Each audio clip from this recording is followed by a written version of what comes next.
شروع اللہ کا نام لے کر جو بڑا مہربان نہایت رحم والا ہے۔ مومنو، اگر تم میری راہ میں لڑنے اور میری خوشنودی طلب کرنے کے لیے مکے سے نکلے ہو تو میرے اور اپنے دشمنوں کو دوست نہ بناؤ۔ تم تو ان کو دوستی کے پیغام بھیجتے ہو اور وہ دین حق سے جو تمہارے پاس آیا ہے منکر ہیں، اور اس وجہ سے کہ تم اپنے پروردگار یعنی اللہ تعالیٰ پر ایمان لائے ہو، پیغمبر صلی اللہ علیہ وآلہ وسلم کو اور تم کو جلا وطن کرتے ہیں۔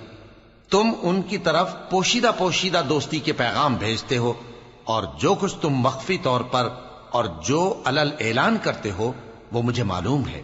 اور جو کوئی تم میں سے ایسا کرے گا وہ سیدھے رستے سے بھٹک گیا۔ اگر یہ کافر تم پر قدرت پالیں تو تمہارے دشمن ہو جائیں، اور ایذا کے لیے تم پر ہاتھ بھی چلائیں اور زبانیں بھی، اور یہ چاہتے ہیں کہ تم کسی طرح کافر ہو جاؤ۔ قیامت کے دن نہ تمہارے رشتے